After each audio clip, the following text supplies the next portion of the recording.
जादुई चादर। मालती नाम की एक भिखारन भीख मांगती थी। उसी से वो अपना घर चलाती। उसके 2 छोटे छोटे बच्चे भी थे, कालू और दूसरा भानु। साहब कुछ पैसे दे दीजिए, बहुत दिनों से कुछ नहीं खाया।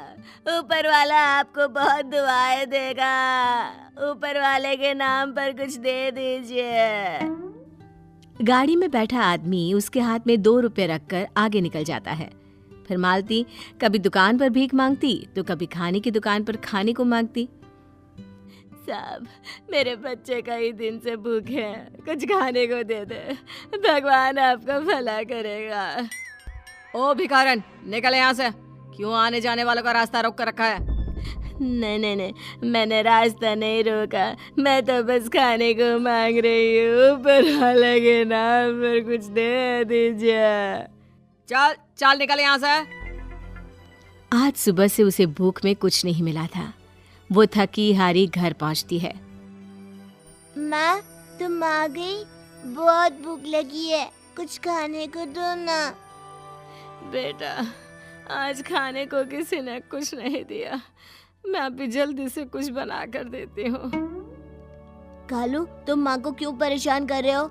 अभी माँ जा रही है ना खाना बनाने, चलो तब तक हम मिलकर कुछ खेलते हैं। मालती खाना बनाने के लिए डिब्बे से चावल निकालती है तो उसमें चावल नहीं होते। दूसरे डिब्बे में दाल नहीं होती, आटा भी खत्म होता है।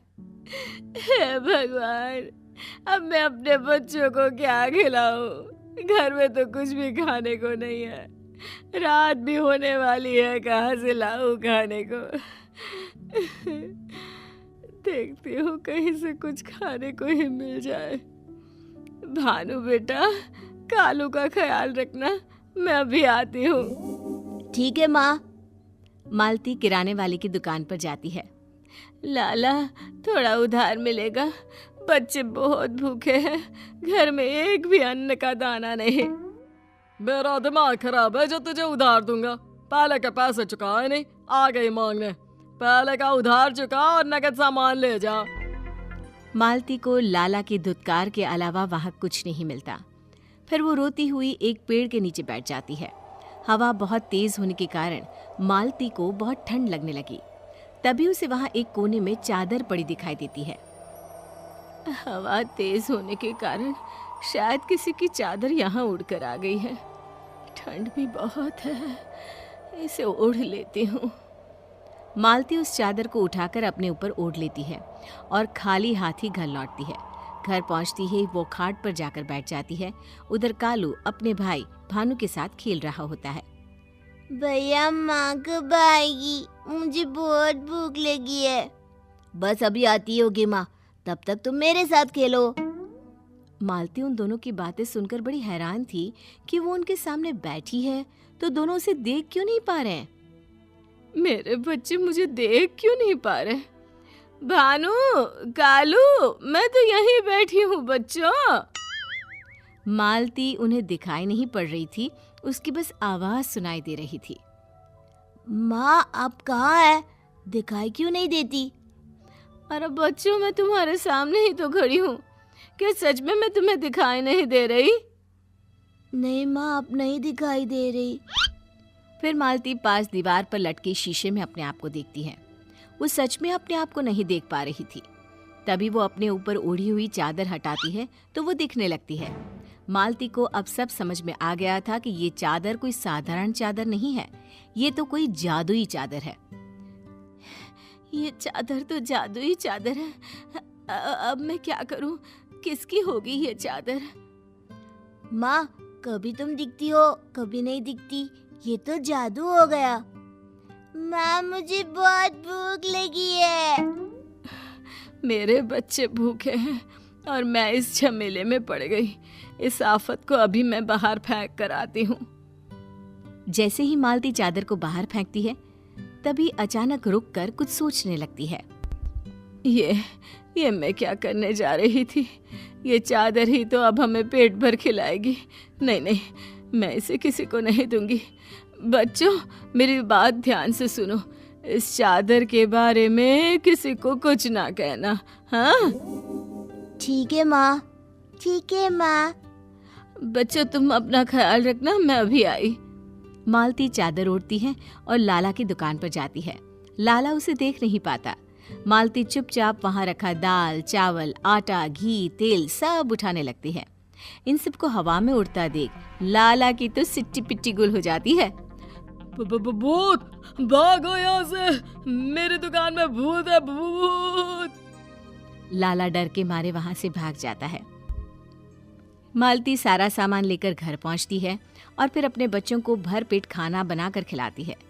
फिर मालती उस चादर को अलमारी में छुपा कर रख देती है। अगले दिन वो फिर से उस चादर को लेकर बाहर जाती है। जब तक ये चादर मेरे पास है, मुझे अब भीख मांगने की कोई जरूरत नहीं। इस चादर से मैं और क्या क्या कर सकती हूँ। याद आया, मेरे बच्चों के कपड़े फट गए हैं। आज इस चादर की मदद से उनके लिए नए कपड़े लेकर आती हूँ। फिर क्या था, मालती सुमसाम जगह पर जाती है और उस चादर को ओढ़कर कपड़े की दुकान में घुस जाती है। फिर वहां रखे कपड़े उठाने लगती है। दिखाई न देने की वजह से दुकान का मालिक भी लाला की तरह दुकान छोड़कर भागने लगता है। ये कपड़े हवा में कैसे उड़ रहे हैं? लगता है भूत है यहाँ। भूत! अरे जान बचाओ, सब भागो।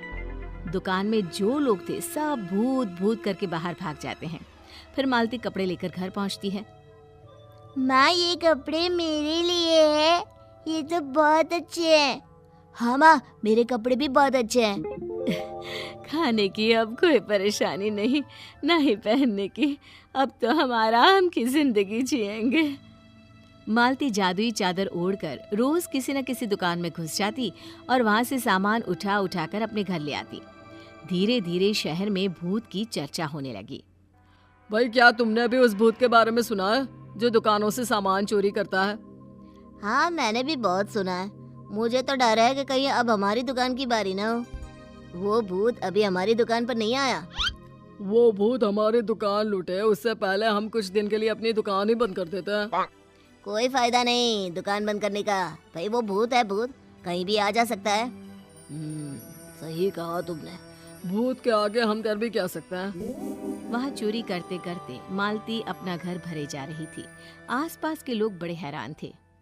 देख रही हो बहन इस भिखारन को, इसके तो ठाठ बाट ही बदल गए। और 4 पैसे भीख में मिलने से ये इतनी जल्दी अमीर कैसे हो सकती है? इसके बच्चों को तो देखो जरा, कितने महंगे महंगे कपड़े पहनने लगे हैं। मुझे तो लगता है कि इसकी कोई लॉटरी वॉटरी लगी है। जब मालती को पता चलता है कि हर जगह उसी की चर्चा हो रही है तो वो थोड़ा डर जाती है। अब बाहर जाना बिल्कुल भी ठीक नहीं है। किसी ने अगर रंगे हाथों पकड़ लिया चोरी करते हुए तो जेल में सड़ना पड़ेगा। ना, इस चादर को मैं अलमारी में छुपा देती हूँ। थोड़ा माहौल शांत हो जाएगा तब निकालूंगी इस चादर को बाहर। मालती उस चादर को तो छुपा देती है, पर एक दिन कालू उस चादर को अलमारी से चुपचाप निकाल लेता है और उस चादर को बाहर खेलने के लिए ले जाता है। खेलते खेलते नींद आने लगती है तो वो उसी चादर को ओढ़कर एक पेड़ के नीचे सो जाता है। जब शाम तक कालू घर नहीं लौटता तो मालती और भानु बहुत परेशान हो जाते हैं और उसे यहाँ वहाँ ढूंढने लगते हैं। मेरा बच्चा कालू कहाँ चला गया रे? कहीं उसके साथ कुछ हो तो नहीं गया होगा? माँ परेशान ना होइए, कालू आ जाएगा। ऐसा कभी नहीं चाहता वो। आज कहाँ चला गया मेरा बच्चा? कालू वहाँ गहरी नींद में सो जाता है। सुबह तक भी वो घर नहीं लौटता। सुबह से फिर शाम हो जाती है। तभी मालती को कालू सामने से आता दिखाई पड़ता है। उसके हाथों में जादुई चादर भी होती है। मेरा बच्चा कालू, अरे कहाँ चला गया था रे? पता है तेरी माँ तेरे लिए कितना परेशान हो गई थी। माँ मैं तो कहीं नहीं गया था, मैं तो वहाँ खेलते खेलते सो गया था। मुझे तो कुछ भी पता नहीं है। ये सब इस जादुई चादर की वजह से हुआ है। इसका हमें फायदा भी है तो नुकसान भी तो है। ये जादुई चादर हमें किसी दिन जेल भी पहुंचा सकती है और कहीं मैं इसकी वजह से अपने बच्चों से दूर न हो जाऊं। फिर मालती उस जादुई चादर को नीचे जमीन पर गिराकर उसमें आग लगा देती है और वो उसके बाद कुछ छोटी मोटी मजदूरी करके अपने बच्चों को पालती है।